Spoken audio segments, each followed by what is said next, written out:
Muito bem, nós estamos no nosso Oriente-se falando sobre a violência de maneira geral. Agora a gente começa mais focado na família, dentro de casa, entre as pessoas que vivem juntos. Essa violência, ela nasce do quê? Ô Débora, por que uma pessoa tem a tendência, ou talvez o doutor também pudesse falar pra gente, a descarregar naqueles que são mais íntimos? É mais fácil? É pela intimidade, né? Porque a pessoa, é lógico que eu vou falar grosso modo, eu acho que o doutor pode especificar mais, mas assim, as pessoas que são mais próximas a nós nos traz a segurança e a intimidade. Então, e tem aquela coisa que você sabe assim, o equilíbrio, a gente, para manter o equilíbrio, nós precisamos ter alguns sentimentos, entre eles o medo, a culpa, a raiva, isso permeia o nosso equilíbrio, né? Dosando com as outras coisas. Isso, e então eu vejo assim, aquela pessoa que está mais próxima a nós, de repente é a pessoa com que eu vou transferir, conversar sobre os meus conflitos, me irritar, ao mesmo tempo me sentir tranquila depois dessa explosão. Eu sou uma pessoa assim, quando eu estou com sono, eu viro um leão. A minha família sabe disso. Então, assim, chega determinada hora do dia... Ainda bem, gente, que antes de vir para cá, ela faz maquiagem e cochila. Dá um Aí vem descanso. calminha. Então, assim, eu me transformo. Eu com sono, eu fico uma pessoa irritante, eu não fico tranquila. Então, assim, eu percebo que em casa, eles já sabem. Meu filho já olha e fala, ih, a mamãe tá com sono. Então, eles sabem que não é hora de pedir, não é hora de conversar, não, entendeu? Já tem isso, porque eu preciso. Tem pessoas que eu sei que tem isso com relação à fome. A pessoa, outro dia eu conversando com um pai, e ele falou para mim, ele falou, a hora que eu chego em casa, eu tô com tanta fome que ele falou, eu fico extremamente irritado e a minha esposa trabalha à noite, eu tenho que dar jantar para os meus 2 filhos. Ele falou, eu tenho que comer antes. Porque ele falou, porque se eu não como antes, esse jantar ele vai acabar na bordoada na minha casa. Porque essa fome me tira Então, do prumo. essa é uma boa questão. Os limites da gente, né? Porque todos temos limites. Eu tenho uma situação que é com o cansaço. Eu agora com o hipotiroidismo, viajo, quando eu volto, às vezes conforme foi a viagem, dessa noite para amanhã eu sempre saio daqui muito cedo, a gente dorme pouco, não está no nosso ambiente e saio muito cedo. Então, às vezes, quando é uma viagem longa, eu fico muito cansado. E aí, parece que eu preciso ir para um canto e tomar um banho e parece que baixar, né? Também tem um pouco disso na violência doméstica. A pessoa não sabe lidar com o seu limite? Tem. Cada um tem um limiar de tolerância, digamos assim, né? Um limite de tolerância. Mas eu queria deixar aqui, pelo menos para os nossos espectadores, uma ideia, acho que bastante produtiva. E as pessoas estão acostumadas a tirar de dentro de si e atribuir ao meio o motivo da sua agressividade. Aquilo ali é o barulho, é por causa do trânsito, é por causa daquela criança. Olha, veja bem, se a gente quiser viver num mundo melhor, a gente tem que começar a ser responsável pelas nossas emoções. Então não é o trânsito que me irrita, é eu que me irrito com o trânsito. Ou seja, o autor da irritabilidade sou eu. Certo. O trânsito não tem capacidade de irritar. Aquela pessoa, no seio familiar, ainda que ela queira irritar o outro, se o outro estiver muito bem com ela mesma, não se irrita. Não dá sequência. Não dá... Às vezes ele está ávido esperando, porque tem um ditado que fala que o condenado se consola na dor do semelhante. Se ele estiver muito nervoso, ele atenua um pouco se todo mundo ficar nervoso junto. Então ele tenta, de um jeito ou de outro, a pessoa vai manipulando a ponto de deixar todo mundo nervoso. Aí parece que ela fica satisfeita. Mas se ninguém entrar nesse jogo, é melhor. Então a pessoa é sim responsável pelo que ele sente. Doutor. Veja bem, você falou, o cansaço, eu fico muito nervoso. Até estava falando com um paciente esses dias. Quando lá na empresa acontece tal coisa, eu chego em casa, realmente todo mundo me conhece, viu? Falei, olha, Você está querendo solidariedade na tragédia. Você quer arrastar a família, então, para o mal-estar. Por que já não está de bom tamanho você sofrer sozinho, sem distribuir o sofrimento? Veja, é uma questão até de postura, de atitude. Por que eu tenho que manifestar e não vai aliviar? Sim, mas aí tem o lado do companheirismo, né? Minha esposa, por exemplo, falou, amor, peraí. Ela falou, já sei, tá cansada, né? Eu falei, deixa eu chegar. Aí ela me dá um tempo, aí eu chego, vou, tomo um... Aí eu me predisponho a ter calma, né? E ela sabe que eu tô arrasado, então ela já prepara o ambiente. Então, quando os dois se ajudam, mas até a gente chegar nessa compreensão... Demora, então, porque realmente você está mexendo, às vezes, com mazelas humanas, que nem, por exemplo, o orgulho. Veja bem, então, às vezes, eu estou falando com uma paciente, falando, olha, você tem que ter paciência e pedir perdão, falar, mas por que eu e não ele? Falo, porque você que é minha cliente, não é ele. É só isso. É bem fácil. Tem uma tendência muito grande na intimidade também do mais forte sobrepujar o mais fraco. Nem sempre é o homem, mas na sua maioria é o homem, né? O homem se impõe muitas vezes pela força, pela ignorância. E não tem uma boa dose da frustração do homem, doutor, de talvez não ter se realizado. Eu vejo, eu falo com muitas... O que está por baixo disso tudo que nós estamos discutindo, muitas vezes é o sentimento de inferioridade que tem como compensação um comportamento agressivo. A compensação, me sinto inferior, porém, quem manda sou eu. Me sinto inferior, não tenho tantos atributos que nem essa pessoa, mas como eu sou forte, é eu que determino. Então, muitas vezes tem sim uma frustração. Não deixa a mulher falar, não deixa o filho brincar, não deixa... E é o terror da casa, mas parece que é para manter pela força, né, a situação sob o controle dele, porque parece que se não usar força, não vai ter controle. Muitas vezes a pessoa é oprimida fora de casa, né? Ele é um empregado que sofre pressões do chefe, da coisa. Ele na rua, ele é subjugado por todo mundo. E aí quando chega em casa, ele vai ter a compensação dele e sacrifica o resto da família. Eu tenho uma senhora que eu tenho conversado com ela um pouco no Facebook essa semana e ela tem comentado comigo sobre essa situação em casa e várias, né? A gente acaba atendendo um pouco por causa do caminho que a gente leva, né? E ela falava justamente disso. E eu já vi esse filme, né? E ela mesmo não se valoriza também, né? Não se acalma. Ela está ficando depressiva. Porque está morrendo. Né? Ela tá deixando que ele a mate, né? Aos poucos. Exato. E a situação está ficando grave porque ela está morrendo, né? E muitas vezes ele nem percebe que está sendo violento só pela sua maneira de oprimir, né? De se impor pela força, né? Isso deve ser muito comum para o senhor. Muito comum. Dizem, né, que as leis foram inventadas exatamente para fazer essa compensação, porque os mais fortes abusavam dos mais fracos de todas as maneiras. Então, para isso existe a lei. O meu vizinho é forte, vem aqui e me bate, pera lá, vamos fazer uma lei que é proibido bater no outro. Então, a lei veio em socorro exatamente dos mais fracos. E no direito doméstico, familiar, por isso que tem delegacia da mulher, não tem delegacia do homem.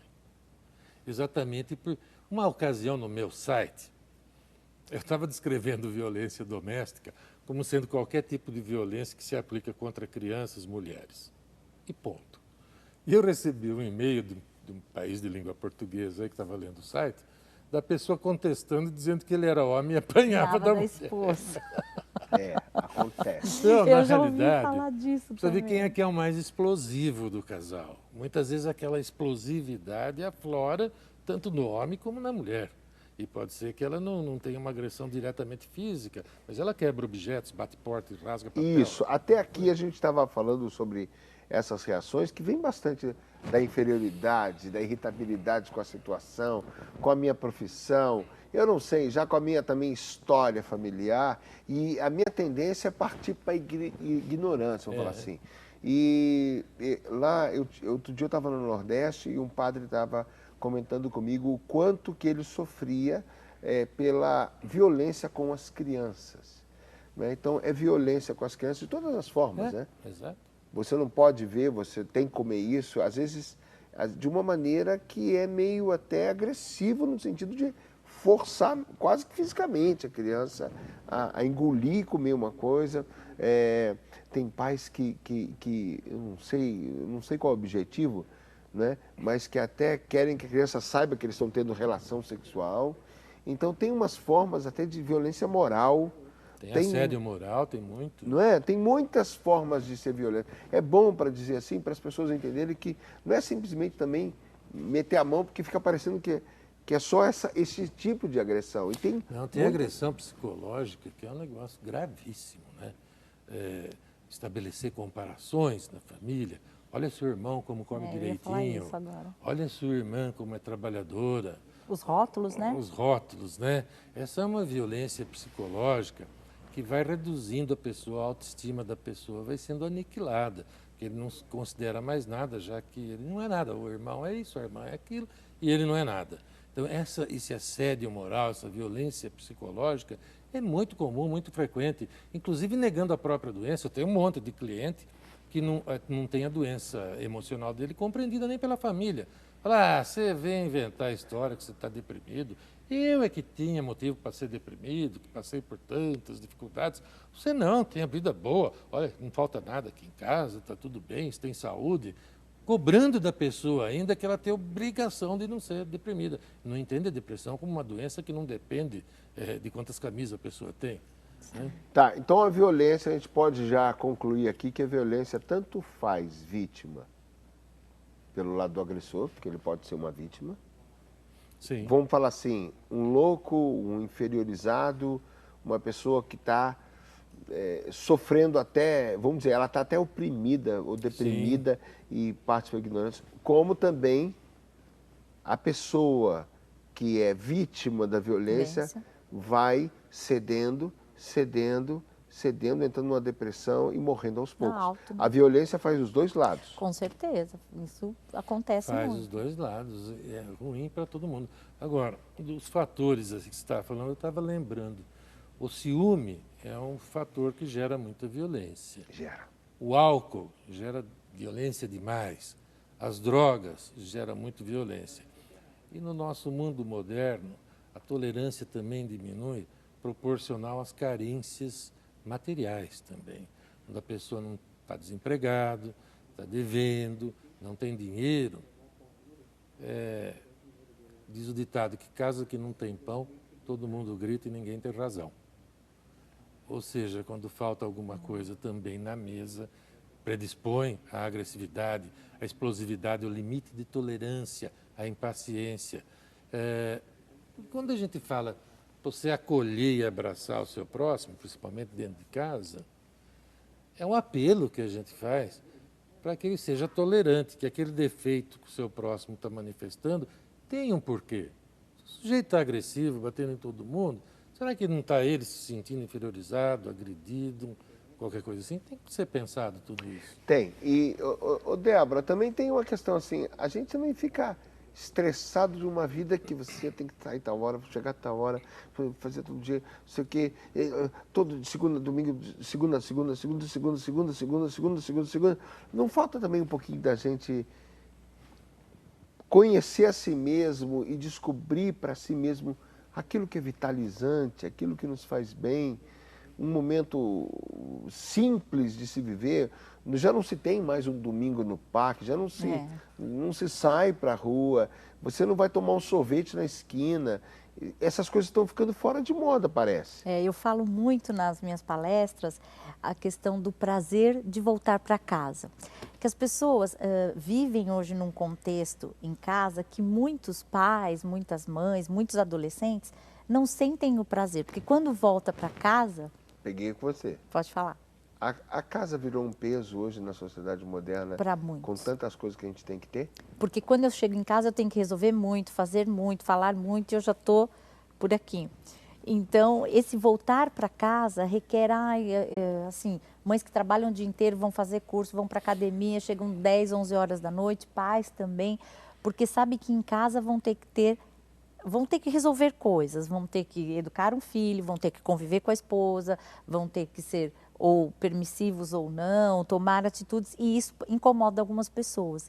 Então, sempre que eu falo com famílias, eu falo, a gente tem que transformar para que a gente tenha prazer de estar em casa. Porque realmente, como nós falamos, conviver não é fácil. Conviver, se relacionar, pôr a sua opinião, aceitar e respeitar a opinião do outro, não é uma coisa muito tranquila. Aí tem a questão da disputa, marido e mulher, os pais com os pais, os dois brigando na frente dos filhos, vamos dizer, disputando a obrigação, quem faz o que você o bonzinho fez, e o competitividade. a competitividade, o bonzinho, o malzinho. Isso, então tem tudo isso. Então, nós o temos... filho também entra numa disputa, tem hora, né? Até para ter atenção também, começa a querer despontar um pouco, né? Para fazer barulho a também. troca de papéis, eu lá no consultório, às vezes, quando eu faço a primeira ficha, quando a mãe vem conversar comigo, eu sempre pergunto, seu filho dorme no quarto, tem um quarto só dele? Mas assim, muitos, não, dorme conosco na cama, meu marido sai, dorme meu filho na cama. Quer dizer, essa troca de papéis dentro do contexto familiar faz com que as pessoas também se irritem. Essa criança que não entendeu o papel dela na família, esse pai que é anulado. Então, gera tudo isso. Mas voltando até um pouquinho a falar do prazer, né, que foi a pergunta inicial, todos nós temos que sentir prazeres na vida. Só que às vezes as pessoas ficam almejando coisas, eu só vou ser feliz quando eu tiver uma casa com piscina maravilhosa. E não, um pôr do sol é um prazer. Comer uma comida gostosa, um café com leite de manhã com um pãozinho é um momento de prazer. E essa falta de percepção, as pessoas não se percebem tendo esses pequenos prazeres e vivem em busca de prazeres, às vezes inatingíveis. E a gente pode dizer então que na vida a gente sempre vai ter um convite, uma provocação para quebrar os próprios tabus. Por exemplo, criança é muito bom para isso, né? Quando a criança vem e manifesta um carinho no momento formal, quando você não está predisposto e te quebra, né? A criança é sincera, né? A criança é espontânea. Nesse sentido, você tem que estar sempre disposto a descobrir um novo, né? Porque às vezes aquela referência que você tem do seu pai, que era perfeita, não é tão perfeita. E quem vai te mostrar isso, às vezes, é a tua esposa, ou a tua sogra, ou a teu filho. E se a pessoa não está disposta a entrar nesse momento, não descobre o prazer daquela criança, não descobre um outro sabor, vamos falar assim. Também, e aqui até nós já conversamos uma vez sobre a questão da observação, de observar o próximo, perceber, né? Porque com essa observação você sabe melhor como lidar, né? O momento certo para falar, o momento certo para ouvir. Então, ter esse olhar aberto e a própria pessoa mesmo, né? Essa busca de se sentir bem. Como você falou, a pessoa trabalha de segunda a segunda, é horário, é trânsito, são responsabilidades, educação, a questão financeira, estar bem, estar bonito, estar saudável, ser excelente profissionalmente. Tá tão estreita que você faz um gastinho a mais, você já fica desequilibrado no orçamento. Você faz isso aqui, você já fica desequilibrado. Então, parece que a gente fica numa parede estreita, num corredor estreito, não pode olhar para o lado, né? E a gente pode começar a viver até uma tensão com a vida. Isso, e de repente a gente pode ter tantas coisas boas dentro do convívio familiar que não requer um poder aquisitivo alto.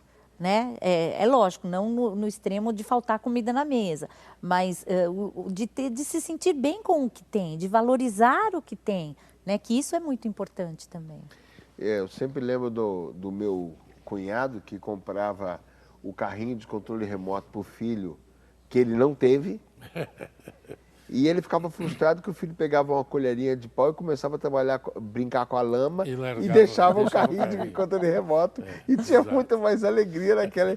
E a gente precisa descobrir um pouco disso, né, doutor? Senão a vida fica muito tensa. Você estava falando desse novo e eu relacionei logo um outro tema. Por exemplo, tem pessoas que usam como subterfúgio, como desculpa, o fato de serem agressivos, essa história de ser criado assim.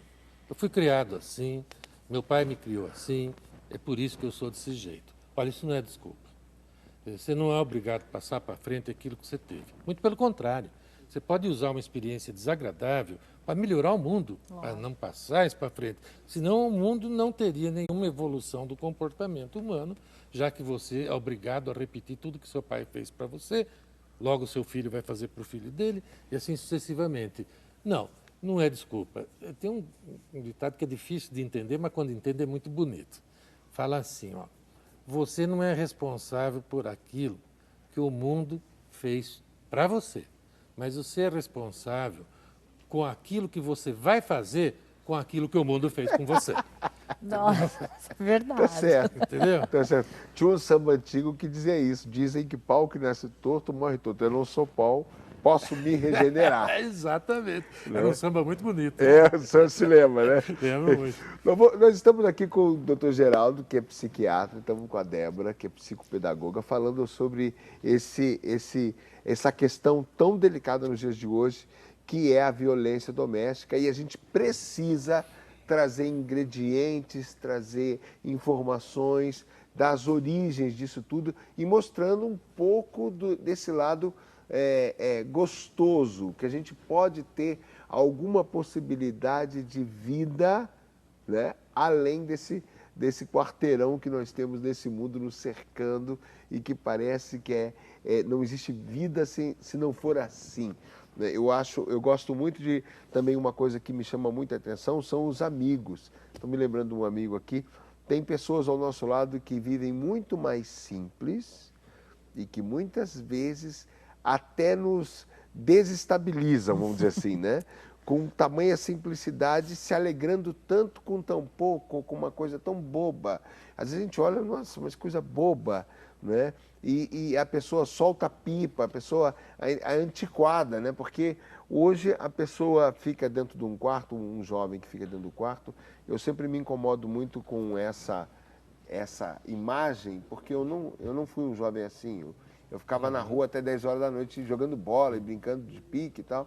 E eu fico pensando como é? Eletrostática, né? nessa energia que vai ficando no carpete, nas coisas. A pessoa 24 horas dentro do quarto, em frente do computador, em frente de um negócio eletrônico, e a criança não tem jeito, ela daqui a pouco está soltando raio. Não vê o dia, né? Não vê a noite, não vê nada. Não sabe nem que hora. Bom, você pode participar pelo orientes@rs21.com.br. Já temos algumas participações.